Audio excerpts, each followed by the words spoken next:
ছোট রানীমার সমস্ত কুকীর্তি এবার ভিডিও করে এনে ফুলকি বড় রানীকে দেখিয়ে দিল। হ্যাঁ বন্ধুরা, এমনটাই হতে চলেছে আজকের পর্বে। বিস্তারিত জানতে ভিডিওটিতে লাইক দিয়ে চ্যানেলটিকে সাবস্ক্রাইব করে পুরো ভিডিওটি তোমরা দেখতে থাকো। গল্পের শুরুতে আমরা দেখতে পারবো তমাল বারবার করে দেখাতে লাগলো যে রাজমহলের পিছনে একটা জঙ্গল আছে, সেই জঙ্গলের পরে ফ্যাক্টরিটা যেখানে অবৈধ কাজ কারবার চলে ছোট রানীর। আর তখন বলতে লাগলো ওখানে যেতে তো অনেকটা রিস্ক। ফুলকি তখন বলতে লাগলো হ্যাঁ অনেকটা রিস্ক, কিন্তু তবু আমাদেরকে যেতে হবে। ছোট রানী ইমার পাপের সমস্ত সাম্রাজ্যগুলি একটার পর একটা আমাদেরকে ধ্বংস করে দিতে হবে স্যার, যে কোনো প্রকারে। আর সেখানে কিন্তু ড্রাগস তৈরি হয়, সেই ড্রাগসগুলি আমরা একটা জলের গাড়ি নিয়ে গিয়ে সমস্ত ড্রাগসগুলি ধুয়ে দিতে হবে। এই কথা শোনার সাথে সাথে তখন তমাল আর পিয়ার বলতে লাগলো সেগুলিকে ধুয়ে দেবো। রোহিত তখন বলতে লাগলো হ্যাঁ সেগুলি ধুয়ে নষ্ট করে না দিলে কিন্তু সেগুলি কিন্তু আবারও চারদিকে ছড়িয়ে পড়বে। এই কথাগুলি বলে ওরা সবাই একটা জলের গাড়ি নিয়ে বেরিয়ে পড়ে। আর যথারীতি সেখানে পৌঁছে যায়। সেখানে গিয়ে ওরা দেখতে থাকে কতগুলি লোক সেটা পাহারা দিচ্ছে। তখনই ফুলকি বলতে লাগলো স্যার এবার কি করব, আগে তো পাহারা দেওয়ার যে লোকগুলি আছে সেগুলিকে এখান থেকে সরাতে হবে। রোহিত তখন বলতে লাগলো একদম ঠিক কথা, দাঁড়াও আগে আমরা ওদেরকে রাস্তা থেকে সরিয়ে নিই, তারপরে আমরা ভিতরে গিয়ে কোথায় সেই এই নেশা সামগ্রীগুলি তৈরি হয় সেটা আমাদেরকে খুঁজে বের করতে হবে। এই বলে ফুলকি তো রোহিত তমাল পিয়ালরা রুকিয়ে সেখানে ঢুকে পড়ে। এক পর্যায়ে ওদেরকে অজ্ঞান করার যে স্প্রে ছিল সেগুলি পিয়ালের কাছ থেকে নিয়ে সে লোকগুলিকে অজ্ঞান করে ফেলে। তারপর ফুলকি রোহিত তমাল পিয়াল ঢুকে পড়ে সেই ফ্যাক্টরির মধ্যে।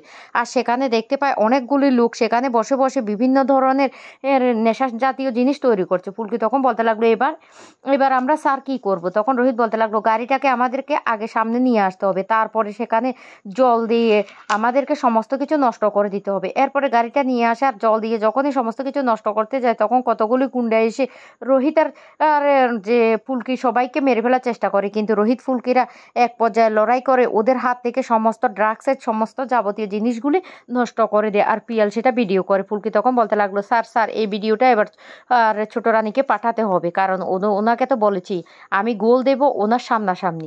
এই বলে ভিডিওটা পাঠিয়ে দিলে তখন ছোট রানী ভিডিওটা পেয়ে পুরো চিন্তিত হয়ে পড়ে। আর তাড়াতাড়ি চলে আসে রুদ্রের কাছে। রুদ্রের কাছে এসে বলতে লাগলো রুদ্র দেখো ফুলকি আমাকে কি ভিডিও পাঠিয়েছে। রুদ্র তখন সেই ভিডিওটা দেখে বলতে লাগলো এই মেয়েটাকে যে দেখে যতটা ছোট মনে হচ্ছে এই মেয়েটা ততটা ছোট না, ও অনেক বড় সাংঘাতিক একটা মেয়ে। ওকে না রাস্তা থেকে হটানো কিন্তু অনেক কষ্টকর, কারণ আমি ওর সাথে লড়েছি, আমি বুঝতে পারি ওই মেয়েটাকে না সহজে দমিয়ে রাখা যায় না।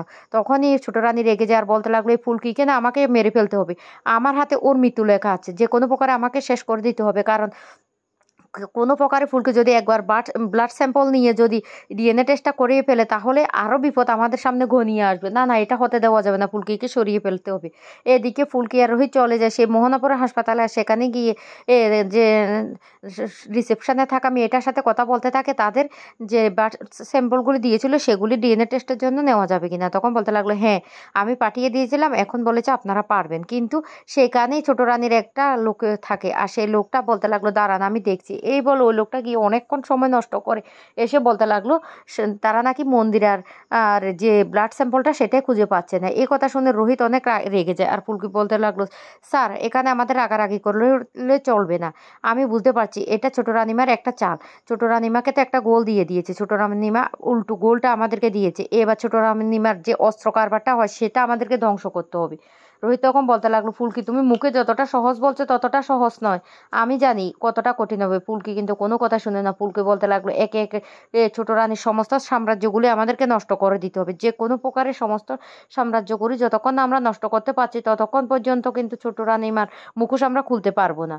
এই বলে ফুলকি সেখান থেকে বেরিয়ে যায়। এদিকে রোহিত বলতে লাগলো মেয়েটাকে নিয়ে যা আমি কি করবো সেটাই বুঝতে পারছি না, মেয়েটা এত বড় একটা রিস্ক কেন যে হাতে নিয়েছে সেটাই তো বুঝতে পারছি না।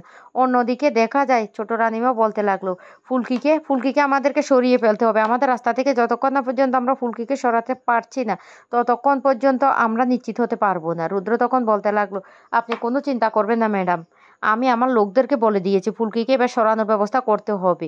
অনেক বাড়াবাড়ি শুরু করে দিয়েছে ফুলকি দাস, ফুলকিকে যতক্ষণ না সরাতে পারে ততক্ষণ আমরা শান্তি পাবো না। এদিকে ফুলকি বলতে লাগলো ও ছোট ম্যাডাম আপনি কি ভেবেছেন এই ফুলকি দাস বলেছেন আপনাকে গোল দেবে, এবার গুনে গুনে গোল দেবে আর প্রতিটা গোলে খেয়ে আপনি আপনি মাটিতে লুটিয়ে পড়বেন। দেখুন আপনার অবস্থাটা কি করি। প্রথম তো আপনার নেশার কারবারের যেখানে তৈরি হয় সেটা আমি ধ্বংস করেছি, এবার আপনার অস্ত্রের গোডাউনটা আমি ধ্বংস করব। তা করব আবার কালকে সকালের মধ্যে।